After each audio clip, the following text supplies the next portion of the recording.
Assim, o tabernáculo colocado no meio do povo representava o ministério de Jesus Cristo. Agora, você acha que é importante que nós compreendamos o ministério de Cristo? Sim ou não? Eu creio que sim. Jesus habitou entre nós, João 1, verso 14. Portanto, vamos estudar este ministério, porque se nós o estudarmos, nós então seremos capazes de discernir muitos dos enganos deste mundo. Muitas pessoas terminam o seu evangelho quando atravessam esta porta. E ali se encontram, já estão dentro, sua vida segue como estava antes, nada mudou. Não, não, não. Há mais no ministério. Você só viu o primeiro tabernáculo. Vejamos os móveis mais uma vez. Quando se entra, havia um altar de sacrifícios, depois uma pia de metal, e depois, ao entrar no primeiro aposento, temos de um lado o castiçal, também havia o altar de incenso, e então havia uma mesa com pão da proposição. E havia um castiçal com 7 lâmpadas. E no aposento interior estava a Arca da Aliança. Portanto, o pátio exterior representava a terra, e a porta e o véu representam as 3 dimensões do ministério de Cristo. 3 dimensões, e não apenas uma. Havia 4 pilastras para o véu, 4 coberturas, 4 cores, 4 ingredientes no pão da proposição. 4 é o número da terra, da plenitude da terra. Norte, sul, leste e oeste. Toda a terra está coberta por esta redenção. 48 tábuas, 60 pilastras, múltiplos de 144.000. As bases foram feitas de prata, como está dito. Tudo feito a partir do dinheiro da redenção, porque ninguém pode colocar um outro fundamento ao que está posto, que é Jesus Cristo. Ele é o fundamento. 5 barras seguram a estrutura. 5 fatores mantêm a unidade do Espírito. Lembram-se? Há um só corpo, um só Espírito, um só Senhor, uma só fé, e um só batismo, e um só Deus e Pai de todos. 5 fatores que garantem a unidade do santuário. Agora vamos ao sacrifício. Trazia-se o cordeiro e o pecador se apresentava diante do cordeiro. E o que é que ele tinha que fazer? Ele tinha que colocar a sua mão por cima do cordeiro, e em seguida o cordeiro era morto, e a gordura era removida e queimada. A gordura é um símbolo do pecado. E queimar a gordura era uma purificação do pecado. Portanto, a gordura que está nas partes interiores, envolvendo os órgãos internos, torna-se um símbolo do pecado, que é queimado em Cristo. Lindo simbolismo. O cordeiro era atado aos chifres do altar. Cristo é o cordeiro que é atado para o sacrifício, e ele se torna o seu sacrifício. Assim, o cordeiro era atado com uma corda, e era preciso que se sacrificasse o cordeiro. Era necessário que a pessoa tomasse parte disso. Você causou a morte de Cristo, o Cordeiro.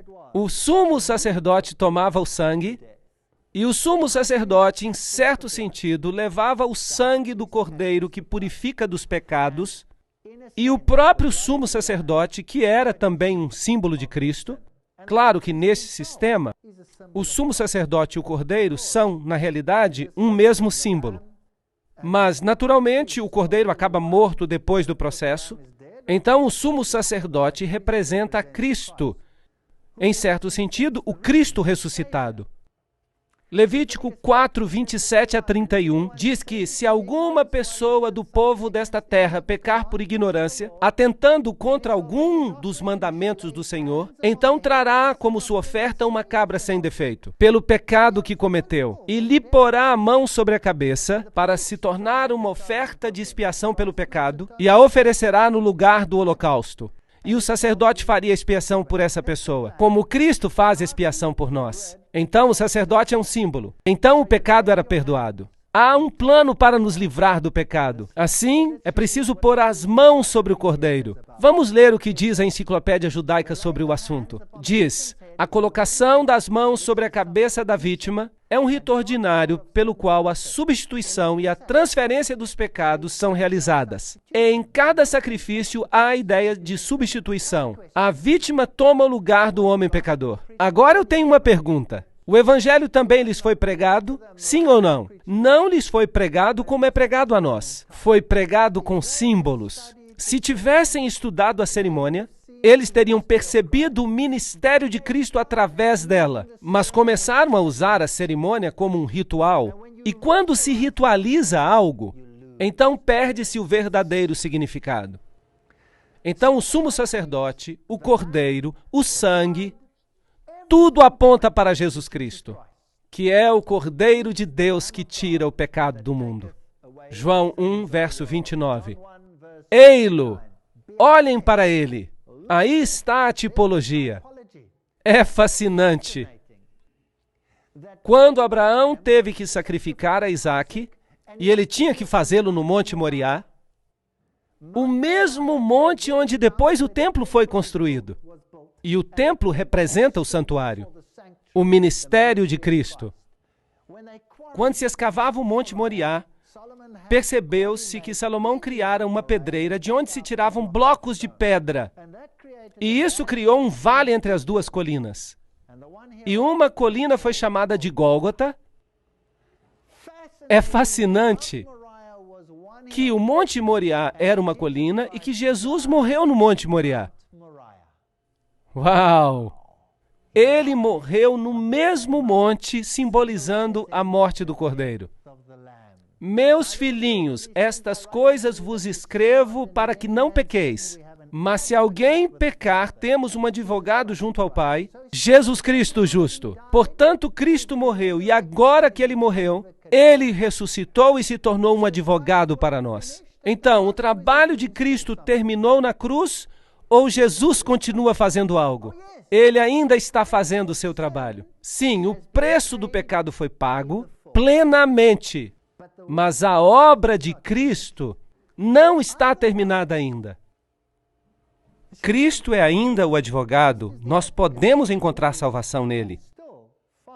Mas ele foi ferido por causa das nossas transgressões, moído pelas nossas iniquidades. O castigo que nos traz a paz estava sobre ele, e pelas suas pisaduras fomos sarados. Se confessarmos os nossos pecados, ele é fiel e justo para nos perdoar. Devemos confessar a ele, sim ou não? Absolutamente. Vocês sabiam que há pregadores que dizem que não há nada mais malvado que possamos fazer do que falar sobre a natureza pecaminosa do homem? Se não falarmos do pecado, então não precisamos de uma solução. Poderíamos seguir sem Cristo, certo ou errado? Ok, todos estes símbolos representam um sumo sacerdote. Agora, aqui está a pia de metal. A pia de metal vinha logo após o sacrifício. Muitos sistemas religiosos vêm e querem aceitar a justiça de Cristo, vêm até a porta, aceitam o sacrifício expiatório na cruz, mas depois dizem, muito obrigado, agora estou salvo. Mas ainda falta lavar-se, sim ou não?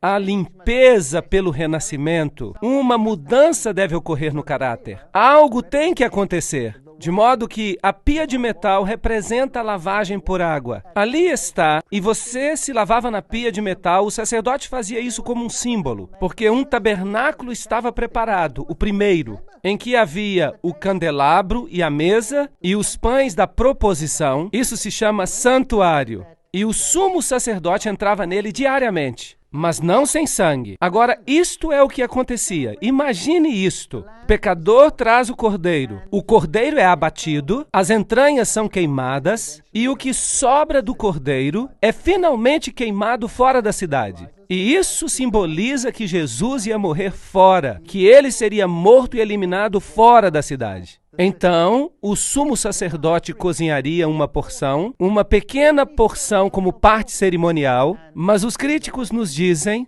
que era do tamanho de uma ervilha, e ele tinha que comer.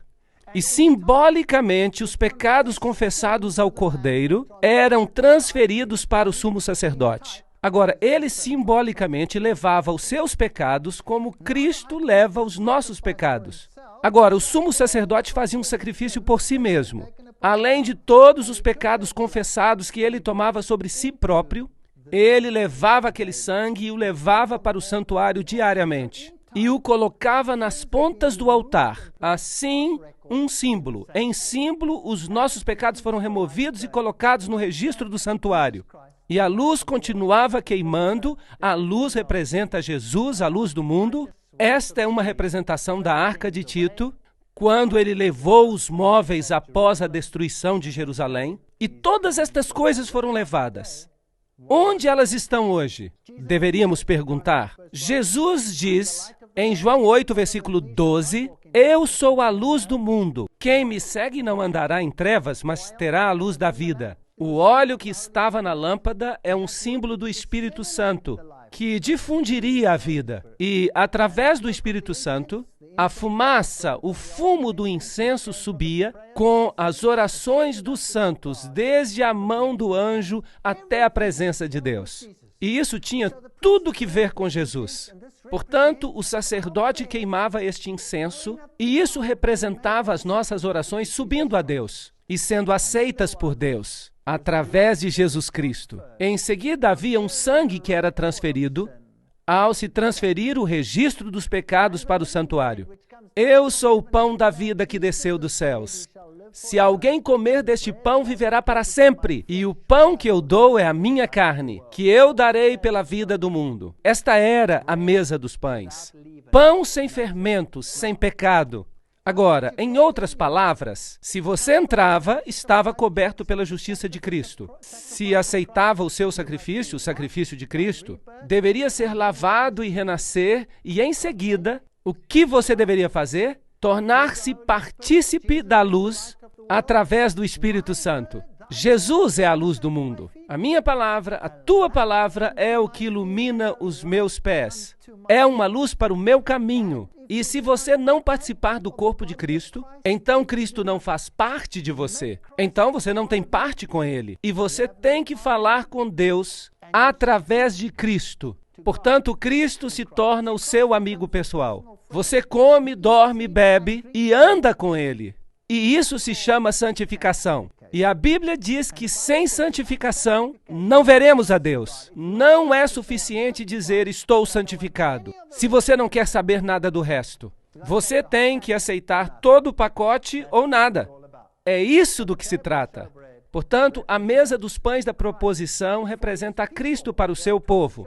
Existem 12 pães, 12 tribos de Israel, 12 apóstolos. Os números têm muito significado. Os ingredientes do incenso representavam toda a humanidade. Hebreus 9, verso 3. Mas depois do segundo véu, estava o tabernáculo que se chama o Santo dos Santos. Agora, ali vamos ao lugar santíssimo. Já falamos bastante, por isso vamos balançar a cabeça para acordar. Estamos despertos? Muito bem. Porque agora nós vamos fazer algo realmente emocionante. Vamos olhar o segundo compartimento do tabernáculo. Dizem que o meu cabelo está todo despenteado. O que importa? Bem, o primeiro compartimento representa o compromisso diário com Cristo. A participação com a palavra, a participação na vida, a vivência de uma vida em Cristo. Mas ele também contém o registro de todos os nossos pecados confessados. Está claro para todos? Porque o sangue foi transferido para as pontas do altar, está certo? Portanto, contém o registro de todos os pecados. Eu quero lhes dar boas notícias. Vocês são felizes se o registro dos seus pecados for transferido e registrado no santuário. Vocês são benditos. Essas não são más notícias, são boas notícias. Porque os pecados registrados ali estão perdoados. Vocês sabiam disso?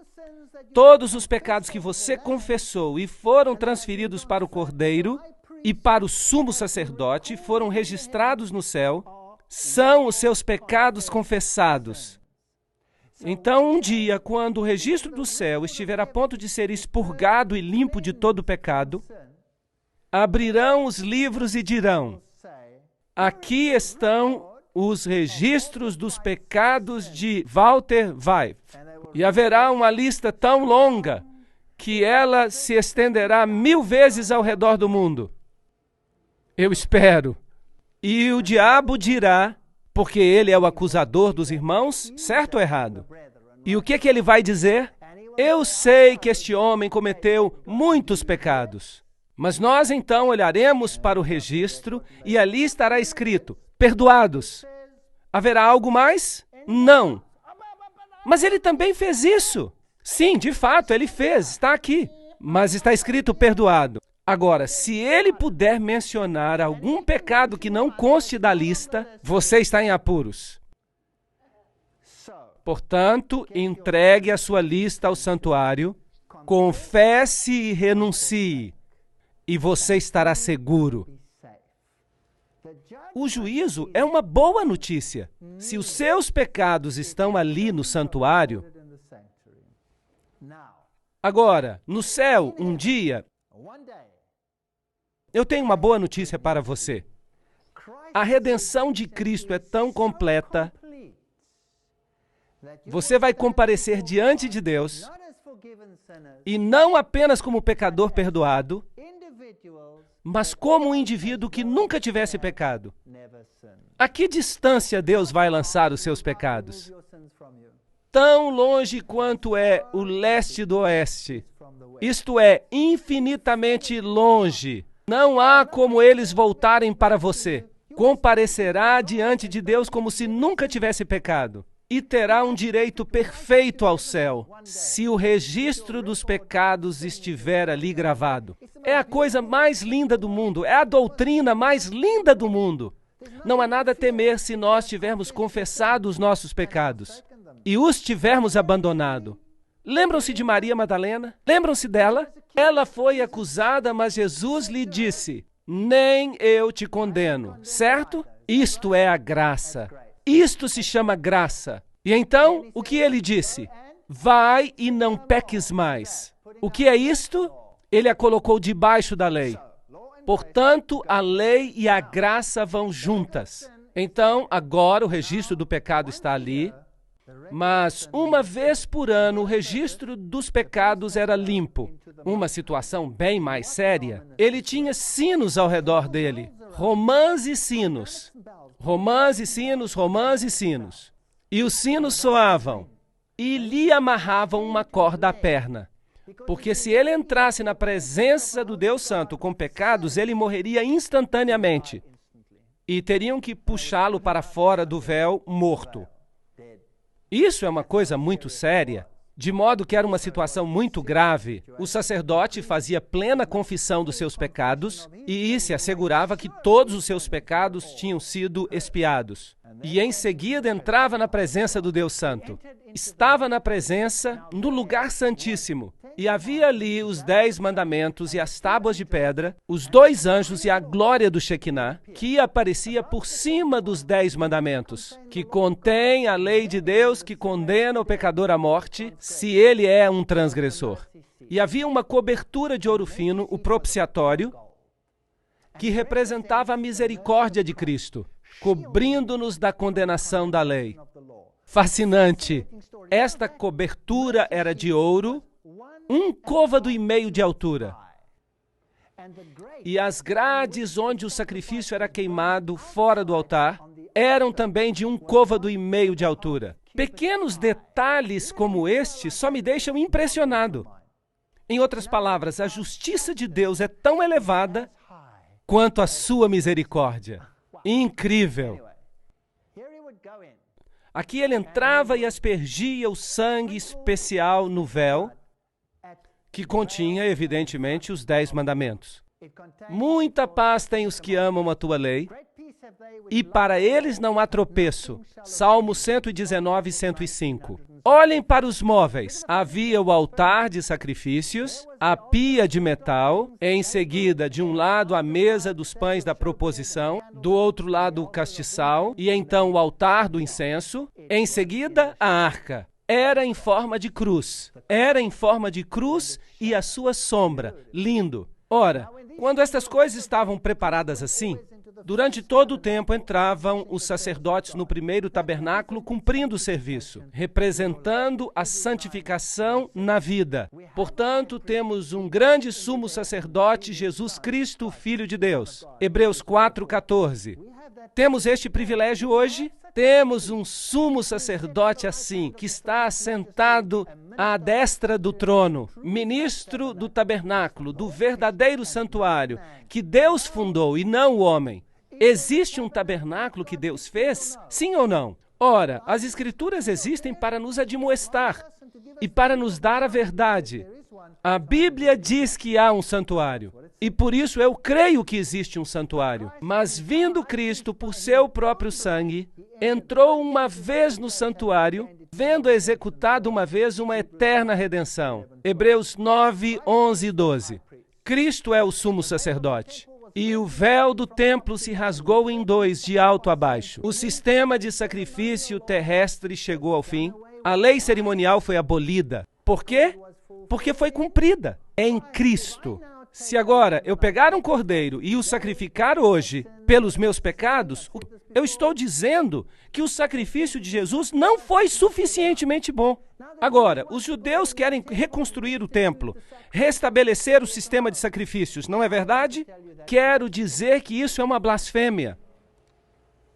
E jamais me lembrarei dos seus pecados e das suas iniquidades. Ora, onde há remissão destes, não há mais oferta pelo pecado. Tendo, pois, irmãos, ousadia, para entrar no lugar santíssimo pelo sangue de Jesus, pelo novo e vivo caminho, temos um novo pacto com Cristo, e é o mesmo que o antigo, mas este foi cumprido em Cristo. E agora eu olho para Jesus. Eu não tenho mais que olhar para os cordeiros e carneiros.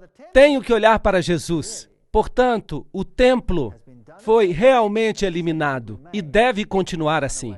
Tempo para um novo templo é o que eles dizem, mas eu não penso assim. Porque Cristo não entrou num santuário feito por mãos, figura do verdadeiro, mas no próprio céu. Para que vamos construir um na terra se já há outro no céu? Para quê?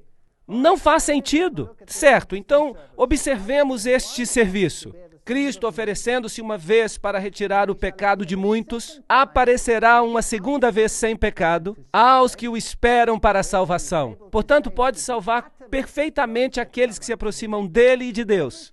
Tudo que o sumo sacerdote usava, todas as suas roupas representavam a Cristo. A veste interior é branca como a justiça de Cristo. A exterior, o éfodo e todos estes símbolos. A porta, o portão, o véu, cada pedra, as 12 pedras, as 12 tribos, tudo remete ao tabernáculo. Mesmo o teto do tabernáculo. O revestimento exterior era de pele e representa a humanidade de Cristo. Em seguida, você tem as cores que estão associadas com as portas. Portanto, a pele de texugo simboliza a Cristo, que velou a sua divindade com a humanidade. Cristo Salvador, peles de carneiro, tingidas de vermelho, Cristo no seu sacrifício, a cobertura de pelos de cabra, a justiça de Cristo e, no interior, um revestimento real, azul, escarlate e púrpura. Cristo Salvador exaltado, isto é fascinante. Agora, as 7 festas judaicas anuais também estão associadas ao serviço do templo. Isto está tudo escrito na lei de Moisés. Havia o tipo e o antítipo. Havia a Páscoa judaica, que representava o sacrifício do cordeiro, representava a crucifixão. Notem que era no mês de Nissan, 14. Em seguida, havia a festa dos pães asmos, no dia seguinte. Este é Cristo, corpo de Cristo. Cristo na tumba, Nissan 15. E então tinha uma festa das primícias em Nissan 16. Assim temos 14, 15 e 16, os 3 dias da crucifixão, sexta, sábado e domingo da ressurreição. Assim que até nas suas festas anuais estavam celebrando a obra de Cristo. Isto é surpreendente, é incrível. E em seguida havia a festa das semanas, que era em Sivan 6. 50 dias depois, era o Pentecostes. E esse celebrava a doação da lei, as ferramentas da justiça. Como é correto em termos de sua obediência, a graça provém de Deus, e agora estavam totalmente equipados, ao mesmo tempo em que foram enviados a pregar Cristo, a solução para o problema do pecado. A lei define o pecado, o problema do pecado, e Cristo é a solução para o problema do pecado. Portanto, o custo da redenção é Cristo. Portanto, as 5 trombetas, a festa das trombetas, em Tisri, era o prenúncio do juízo e do movimento adventista, o dia da expiação, o juízo do pré-advento, Tisri 10, e em seguida a festa dos tabernáculos e o regresso para casa. E agora vejam isto, o dia da expiação e a colheita da redenção viria depois. Portanto, a purificação do santuário terrestre, isto é uma ideia magnífica do dia do juízo. Isto é o que representava. Portanto, soavam as trombetas, tan, taran, tan, e traziam 2 caprinos. E um era chamado bode do Senhor, e o outro era Azazel. E era o bode emissário, que seria solto no deserto. Azazel significa o mal, Lúcifer. Então eles lançavam sortes, e o bode emissário era conduzido para o deserto, e não era sacrificado, ele não morria. Ele era apenas levado para o deserto, mas o bode do Senhor era sacrificado. Então, ao som de trombetas, este símbolo do juízo, Apocalipse 14, 6 e 7 e Joel 2, 1, o bode do Senhor era sacrificado e o sumo sacerdote entrava com esse sangue para o lugar santíssimo. Lembram-se dos sinos e das cordas amarradas aos seus pés? Hebreus diz, mas no segundo aposento, o lugar santíssimo, só o sumo sacerdote, uma vez por ano, entrava, não sem sangue. Levítico 16, 19. E daquele sangue aspergirá sobre o altar com o seu dedo 7 vezes e o purificará. Portanto, isto purificava o santuário das imundícias dos filhos de Israel e o santificava. Lembram-se que todos os pecados estavam registrados ali. Todas estas coisas do santuário precisavam ser limpas. Assim farás a expiação pelo santuário por causa das imundícias dos filhos de Israel e das suas transgressões e de todos os seus pecados, e assim farás para a tenda da congregação, que reside com eles no meio das suas imundícies. Portanto, todas as coisas tinham que ser limpas a partir do registro do pecado. Portanto, o sumo sacerdote tomava todos os pecados que tinham sido confessados no final daquele ano e saía e colocava suas mãos sobre o bode emissário e pressionava suas mãos sobre ele e transferia o registro dos pecados. Quem te fez pecar? Quem te fez pecar? Satanás te fez pecar. Portanto, se Satanás te fez pecar, esse registro é transferido para o bode emissário, Azazel, que significa Lúcifer, e ele um dia pagará o preço pelos pecados perdoados. Se você não confessou os seus pecados, quem pagará por eles? Você pagará. Agora, ele não se torna o portador do pecado porque a Bíblia diz, sem o derramamento de sangue não há o perdão dos pecados. Então ele é enviado ao deserto. Porque naquele dia se fará expiação por vós para vos purificar, e sereis purificados de todos os pecados, os vossos pecados diante do Senhor. Levíticos 16, 30. Então, no dia do juízo, você estará diante de Deus com quantos pecados sobre si? Nenhum. Não é espantoso? Isto é fenomenal. A purificação por Jesus é total, de pé, diante de Deus, como se nunca tivesse pecado. A sua redenção é completa. Vinde então e arguí-me, diz o Senhor, ainda que os vossos pecados sejam como a escarlate, eles ficarão brancos como a neve. Ainda que sejam vermelhos como o carmesim, se tornarão brancos como a branca lã. Se confessarmos os nossos pecados, isso é muito importante, Ele é fiel e justo para nos perdoar os pecados e nos purificar de quanta injustiça? De toda a injustiça. Há pregadores que falam o oposto disso. Dizem que não há maior dano que possa ser feito do que pregar acerca da condição pecadora do homem. Mas temos que reconhecer e confessar os nossos pecados se desejamos ser participantes da salvação. Portanto, esse era um período de confissão final, de purificação, um tempo de juízo. E aqueles que não participavam eram cortados do povo. Esta é a mensagem do santuário, a purificação do santuário. E ele me disse, até 2.300 tardes e manhãs e o santuário será purificado. Daniel 8,14. Chegará um tempo em que Cristo entrará no seu segundo aposento e começará a purificação do santuário. E nós trataremos desta profecia dos 2.300 anos em uma outra conferência. Em 2.300 dias o santuário será purificado. Segundo a Bíblia, este julgamento tomará lugar. E eu continuei olhando, e foram postos uns tronos até que o ancião de dias se assentou, e se assentou o juízo, e se abriram os livros. E eis que veio um como filho do homem, e se dirigiu ao ancião de dias, e o fizeram chegar até ele, porque há determinado um dia em que há de julgar o mundo. Atos 17:31. É melhor que tomem nota do juízo. Está vindo. Segundo aos Coríntios 5:10. Porque todos precisaremos comparecer diante do tribunal de Cristo, para que cada um receba segundo o que tiver feito, por meio do corpo, ou bem ou mal. Portanto, onde você gostaria que os seus pecados estivessem? Na sua cabeça ou nos registros do santuário? Ei, é melhor tê-los no registro do santuário. O Senhor julgará o seu povo. Há uma lista, e se essa lista for bem longa, bom, é bom para você. Mas se essa lista for curta demais, você pode estar em apuros. Portanto, examine-se a si mesmo se você está no Senhor.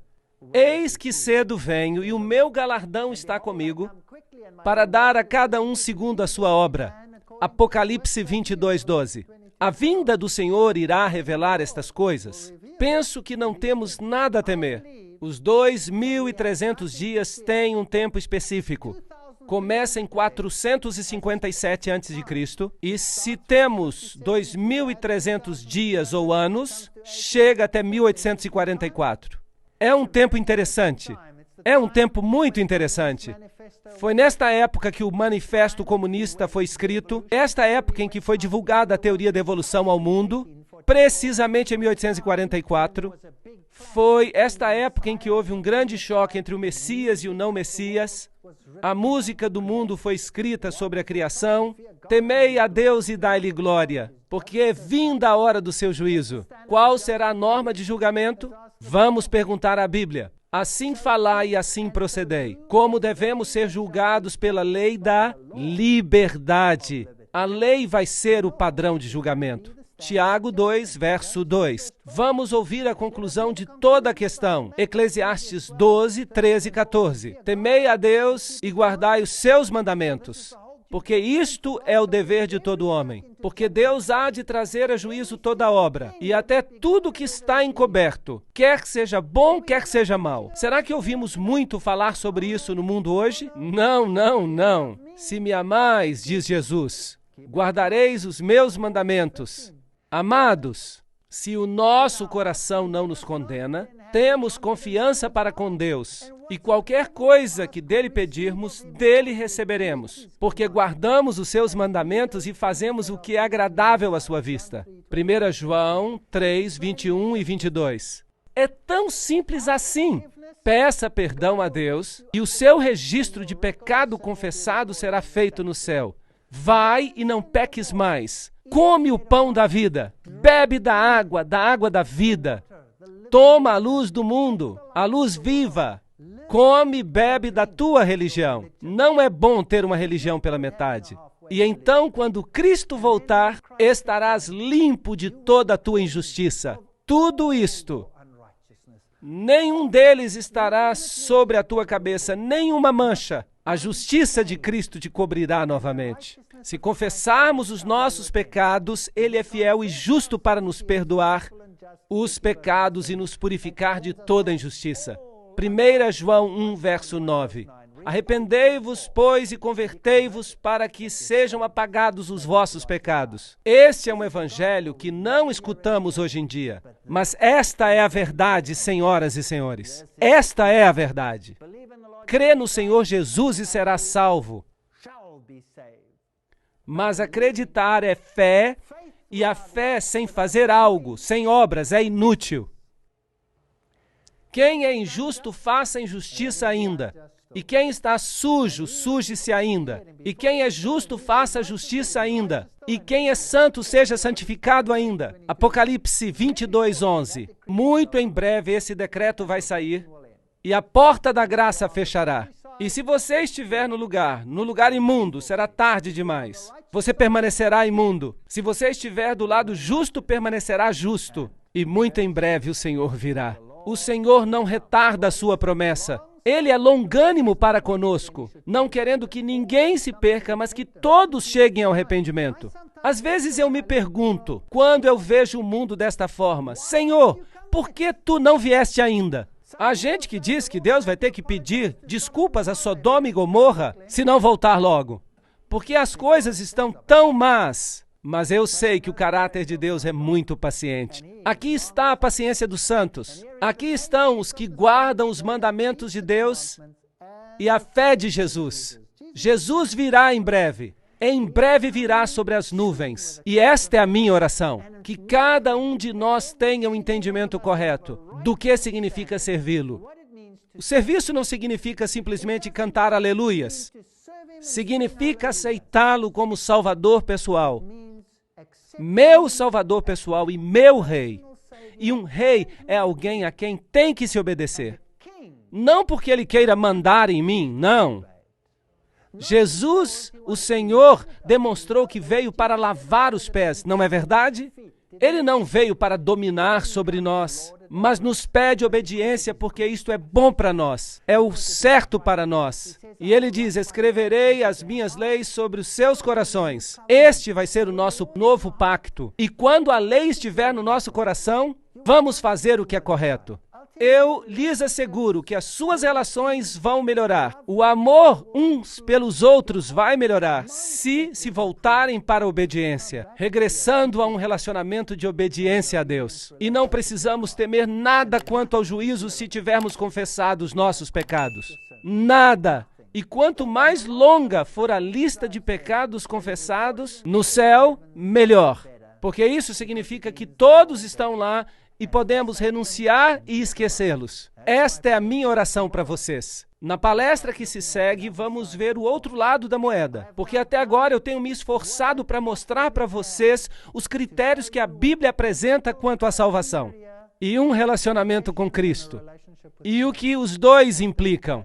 Amanhã veremos as contrafações. Vamos identificar o anticristo pelo nome. E eu sei que alguns poderão ficar chocados ou ofendidos, mas se ficarem zangados, fiquem zangados comigo, mas não com a palavra de Deus. Podem até jogar tomates em mim, mas continuem vindo, continuem assistindo, alimentando-se da palavra. Vamos ver que é possível analisar tudo isso juntos. Muito obrigado.